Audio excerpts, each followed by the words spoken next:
Hello and welcome to this video about CeolMor played on the harp, the ornaments. As I always start my videos like, yes I know, I have an accent in English. Yes, I know. You have to put up with it because I'm not a native speaker and I could do this presentation in many other languages that you wouldn't get. So English is what we have in common even when we're not born in the British Isles. Okay, so even if I am going to use one piece to demonstrate things, and I'm going to use Arlasveer, which is finger lock, I am not going to teach you finger locks. That's not the purpose of this video. The purpose of this video is to show you what ornamental strategies I've developed over the years. But I need to first do a little bit of forwards. Yes, it's okay to play a CeolMor or piperach on the harp. Yes. First of all, we do have letters and testimonies of some CeolMor pieces played on the harp, whatever they're worth. We had them. Then the entire oral tradition says that it comes from the harp. Well, yes, we don't have scores for the harp. It's things we don't have scores of, and it doesn't stop people from playing it, So, well, and we have also in the tradition, we do have another instrument that plays CeolMor, and that's a violin, and we can see that the violin adapts to itself this music and the ornaments without actually losing the style and the type. This is how, yeah, play on the harp. No royal society, royal or otherwise, usually otherwise, has the authority to own a style and tell you, yeah, you can or can't do. You just do whatever you want, So play this music if it tickles your pair, and that's it. So the ornamentation of piperach, particularly that of the bagpipe, but that also is true for the fiddle one, is really heavy. It's really a lot of ornaments, and that's like the thing of that music. So what do we do at the harp? Like, there are many different ways. Some people think that perhaps we keep the purity of the line and just do like sort of harpish ornaments on that. But the thing is that the tradition of pipe says that the complex ornament comes from the harp. And if I see a bunting collection, baldig, forskeltje, they all are ornaments that display combination of fingers that are quite close to what happens on the bagpipe. So I think that we could go for more complex, no problem. And actually I say and I maintain that we could actually play exactly what the pipe writes, plays. Not exactly, because we're not a bagpipe, but we can really play the exact notes, no problem. It's perhaps not the purpose to do that, but you could if you wanted. So there's no contraindication, it's just a question of working a bet on your hands, right? Okay, so let's try and classify these ornaments. So first of all, I would call these simple mordents. That's one grace notes, and usually there are three notes that the bagpipe collection will use: F, D, and C. On the chanter, this corresponds to this, this, and this. So you could argue that this is endemic to the chanter, because these are the most mobile fingers, and that the purpose of these grace notes is to provide with a simulacrum of staccato on an instrument that can't stop its sound. Yeah, right. But at the same time, sorry, this is also harmonically relevant. You got like, that is my tonic in G, I play in G, and that is going to be the fourth, the fifth, and the seventh minor of the mode. So this is not incoherent, so there could have a harmonic function, which is why I like to keep them. Right. So you often have cadences, and you have to understand cadences in the piping tradition, in the piperach tradition. They're not ending cadences, not necessarily. They can open a piece. That that's the cadence. So what happens in the cadence if I play the first cadence of Achlasvir? So the notes, that's why you play Iyo, tro, tro, Iyo, tro, tro. These are the notes, and all the rest around are ornaments. So you could actually place 4 fingers and do. But I don't like it. I don't like the articulation. I don't like this, because I like my bass hand, because what are you going to play in the bass? Arpeggios? I like my bass hand to get the tactus, like the strong notes. So I would definitely have something like this happen. So I would play my first mordent like this, and then the D, the C, which I would damp the G with my thumb. So this would be something like this.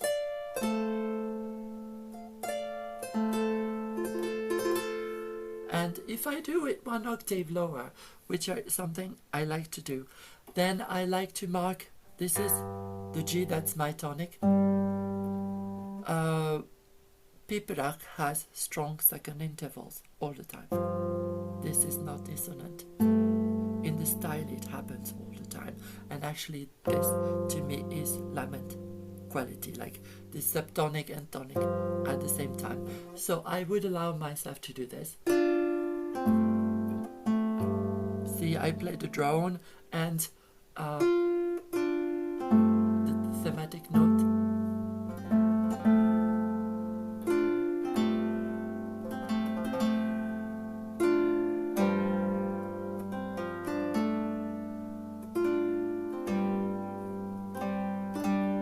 Now on this when they are for the bagpipes, they make separate those notes. We don't need to do that, so we have to keep them, in my opinion, that's my opinion, always my opinion, we have to keep them as grace notes. They don't have another function than grace and add an upper harmonic. So, which is why I always play them before the notes. So after the tro tro,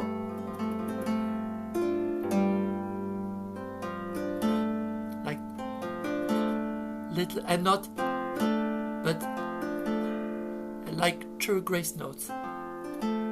And I think it's a good idea to damp when they are like 2 in a series. So that would be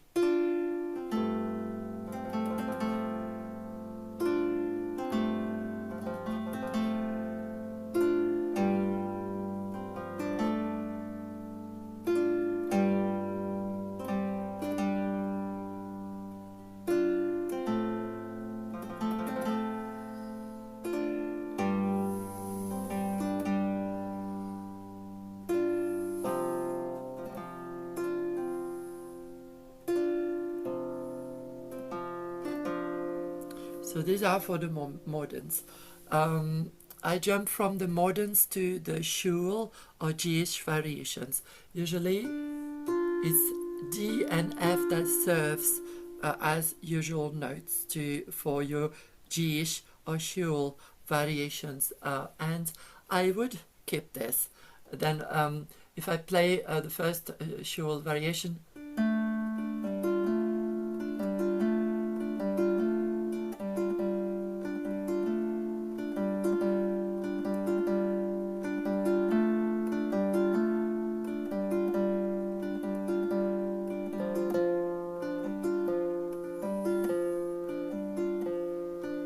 so as I said before, grace notes are before the note they complete. I like to play the Schul in the lower register. The more I age up, the more I transit this, but you could do this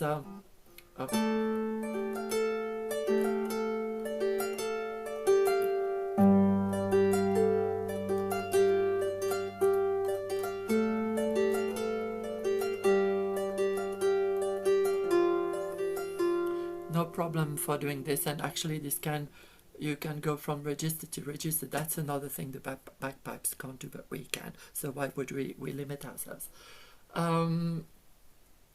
Then I find there's a harp motion that the pipe cannot do, and which would complement in an alternative way the Schul, and that's the brishy.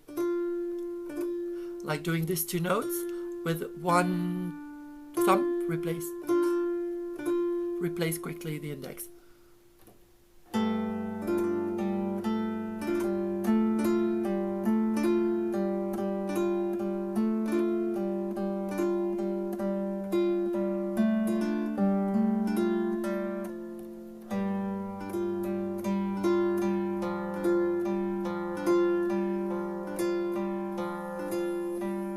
That could be a bit more harpistic in a way, but I quite like my grace notes as well. So let's come back to the throws. Throw.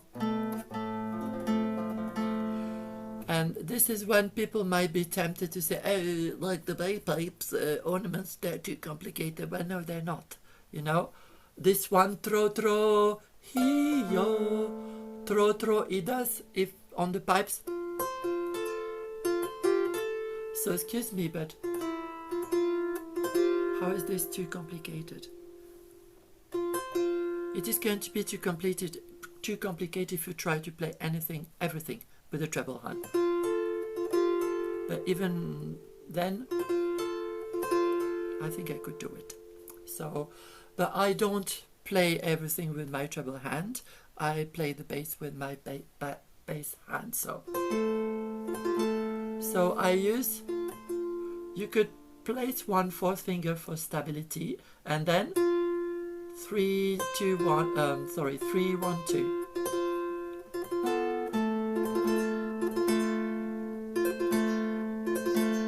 The throws come before the note.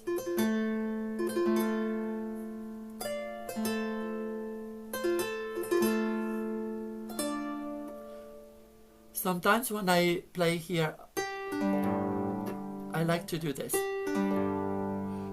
I lengthen by an arpeggio down.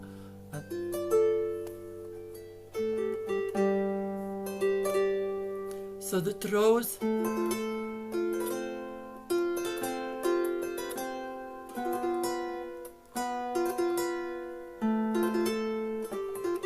they're often between the F and the C.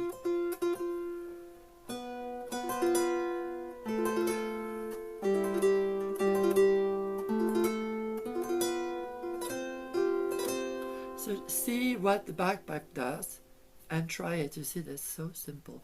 And you know what? This is very simple with a harp to go quick and nice. It's deadly on the pipes. And you'll see this the same with the Lua and Krinlua. They're actually quite functional on the harp. They require quite a lot of dexterity, but are easier to master and quicker to master on the harp than on the pipes. Believe me on that one. So, yep. So this brings us to the kind of variation that would be. So Terlua, if I play the Terlua variation, it has the amach and the normal one.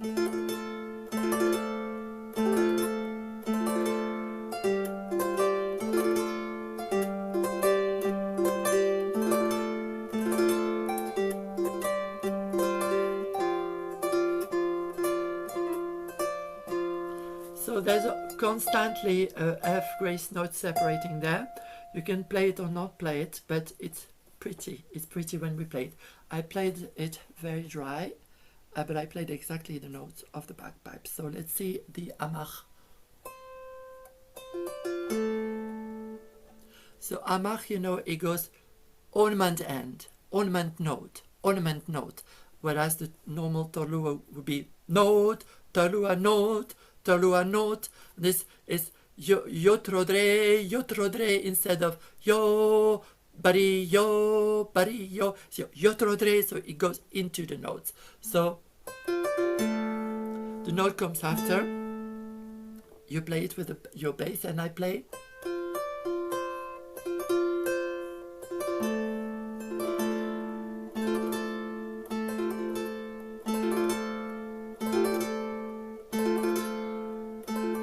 So note and repeat the note for clarity. You can add the F there.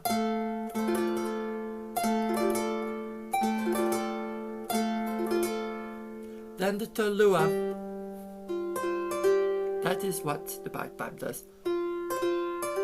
F, C, F, D, G, and I put my index on the G, and then I will put 4, 1, 3, 1, 2.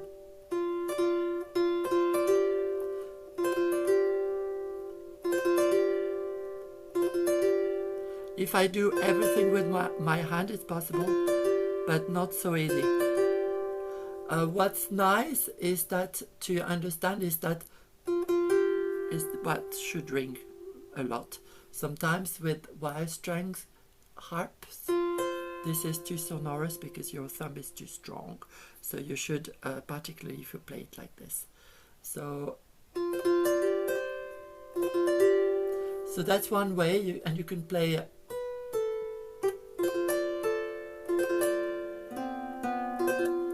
with the two hands separate.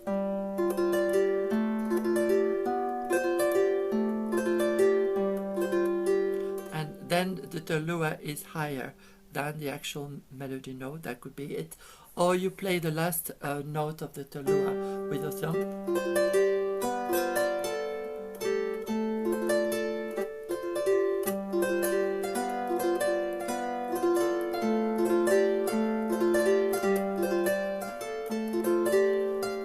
Always add the F grace note there. So that's one way, but sometimes also I like to mark my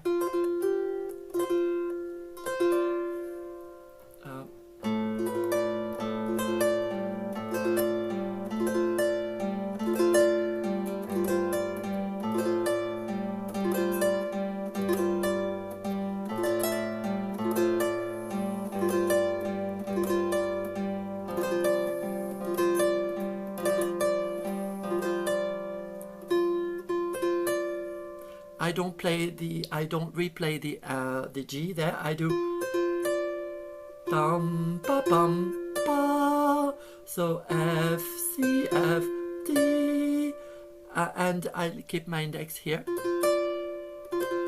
So I get this sort of same spirit, and I could play this low as well.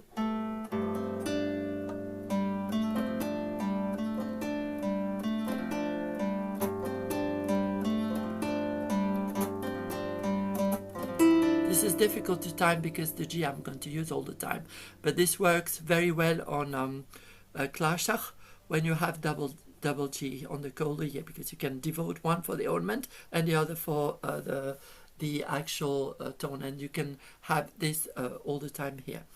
So the Krunlua now, Krunlua Mach.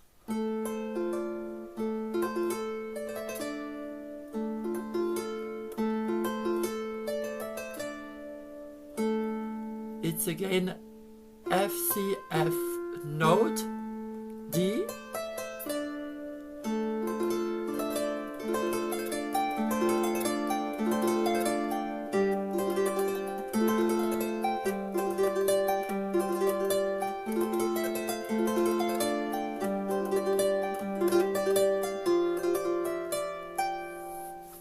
so it's not that difficult because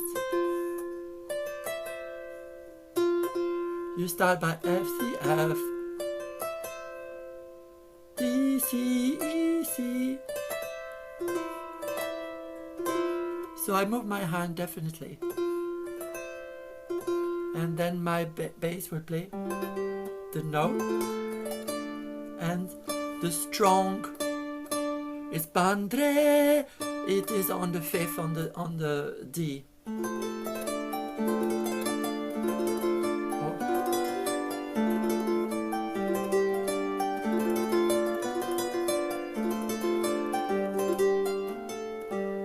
Now you can do this also lower. In which case I would not play the octave of the D because it's a bit too heavy. I would just play the thumb now.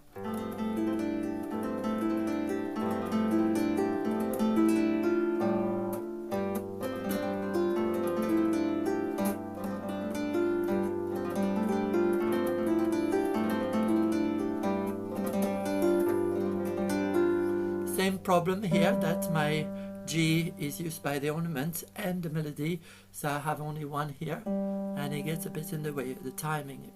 Not impossible, but hard to get. Right, now, now the normal one. This is what the bagpipe plays. So, F, C, F, D, G, D, G, F, C.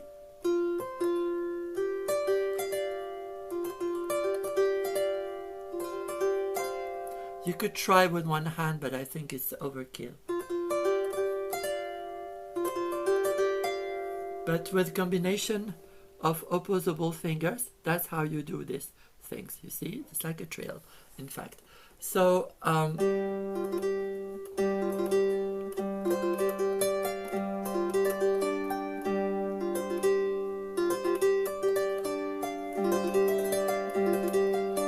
I think having G and D here helps a lot.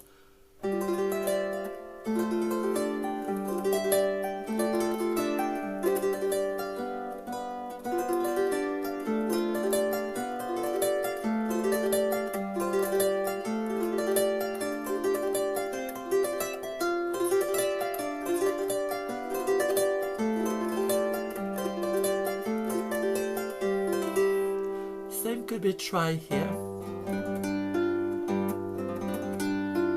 The same, I will not mark my G with an octave, just the thumb.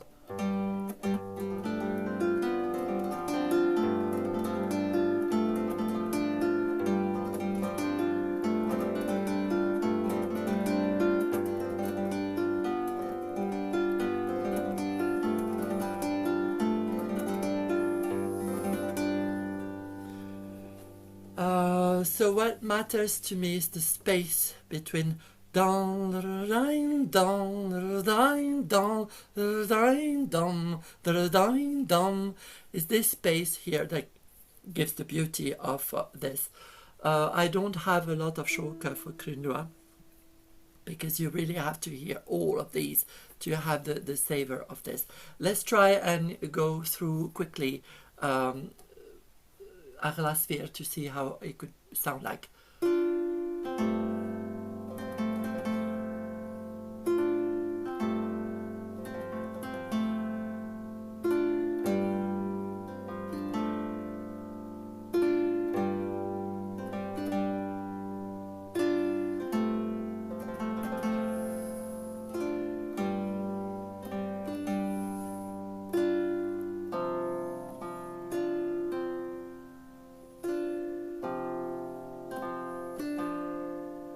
That's the first phrase. Second phrase.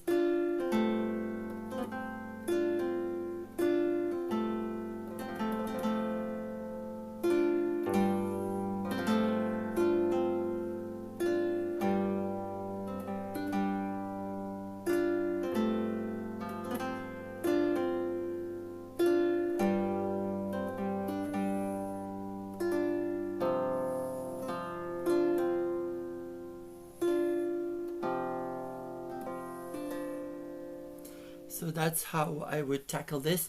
Then I probably would not want to go high straight away. I will keep on the lower register for the G-ish. And that also is something you can make choices on. I would do play something.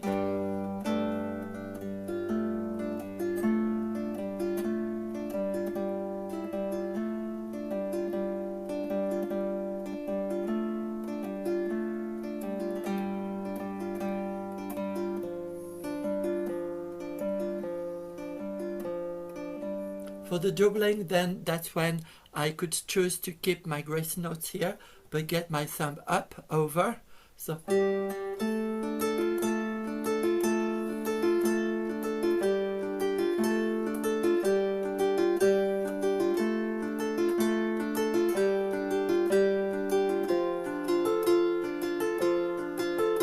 had a little note here to be able to do that because I am not a bagpipe again. So like doubling, I could decide to do Bresci.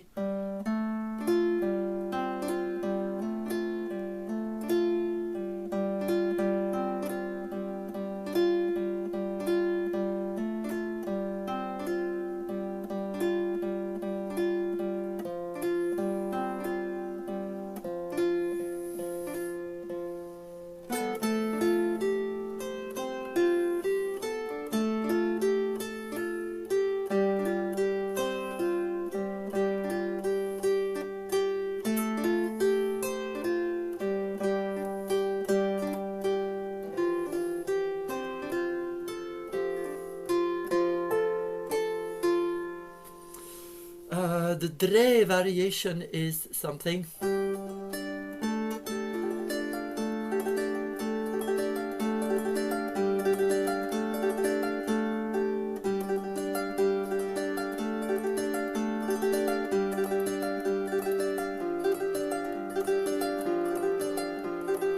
So Dre is this. It's on the D, sorry, D, G.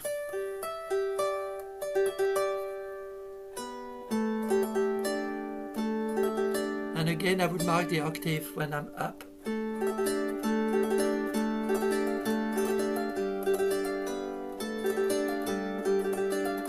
And I play the little F grace note because it's beautiful. I'm not sure if I would play this variation here.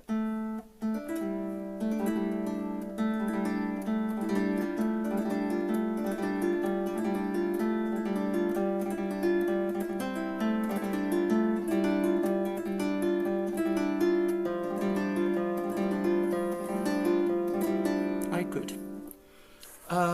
Then comes the Krunlu and everything.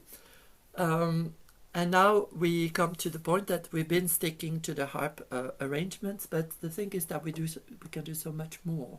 We can change the drones. We can, you know, I can do something like this. Wait for it. So add a bass that's not just a fixed drone, and I can also have like a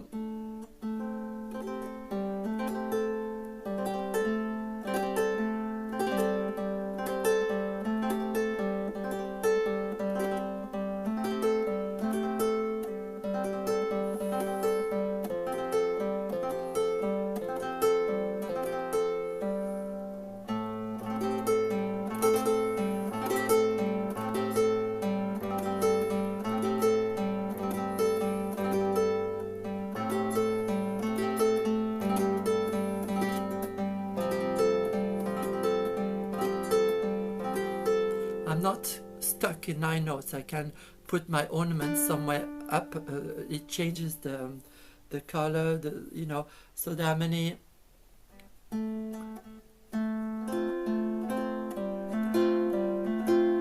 Like a few type of.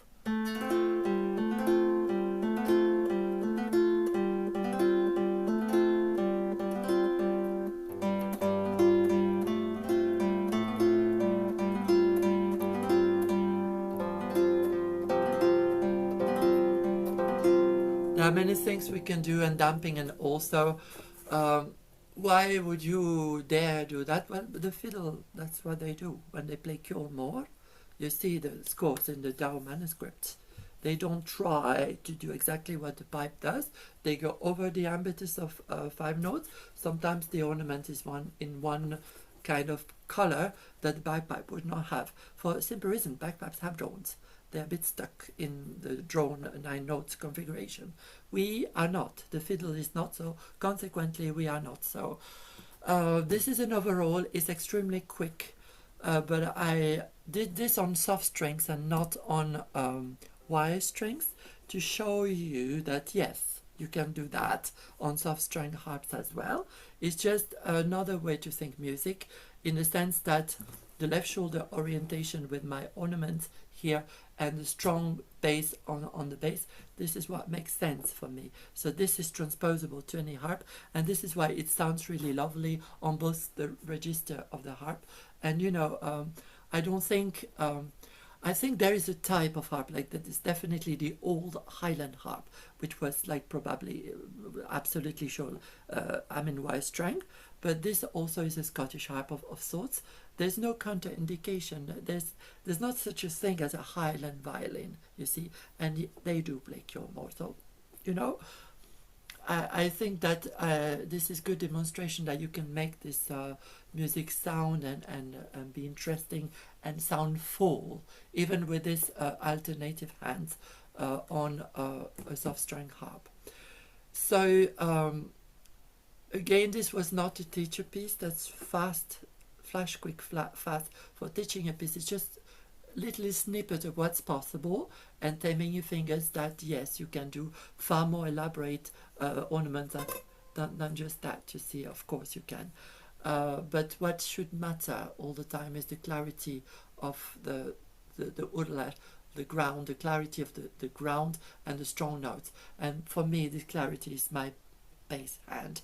If you don't play like this, you have to have this clarity still in a way. That's if you do all of this on your treble hand, that's a lot of work for this hand, and I'm not sure what we would do then on the bass hand. So I hope this clarifies. I'm not making any historical points there, so don't jump down my throat. I'm just making musical points, like playing music. Playing music. When I play music, it's my music now. There's no amount of frivolous claim can change this fact. This is the music we play now, right? So even a bagpiper who plays very orthodoxly still plays music now. So this is what I'm speaking about, music now. Historical claims, well, I'm not 400 years old. I don't know. I can show you evidences. I work from the Canterbury Netherlands manuscript. I work from old collections such as the Mackay, but that's all. I got traces of that music. We don't have more for the bagpipe. We have written traces and a tradition, which is oral and is not that much alive, not as alive as some people would like you to believe. What's alive? When it does not innovate anymore, when it's like fixed and it goes with an academical sort of society and a written system, how alive is this? It's changed from an oral tradition to a written academic tradition. It's fine. I'm not criticizing the excellent work of those people, but let's be clear about what we speak of. This is not holy tradition from Viking time. I have to stop with this. This is music you play now from these various sources and various sources of inspiration, because that's what music is about. It's about being inspired and also get the gestures in there. About the gestures, the fingerings, groupings, there are two main sources you can't ignore. Benting collection, definitely the edition of 1840 where he gives the fingerings. They're flimsy, whatever, but they're there and that's solid. And then you got the Appian manuscript, which gives like similar play and damp technique. Again, like the notation does not give all what's needed to be damn sure and damn stable about our interpretation of the movement. But it gives you finger groupings and it gives you an inspiration for trying to get these finger groupings into your hand when ornamenting. There you are. I hope this is useful, as always.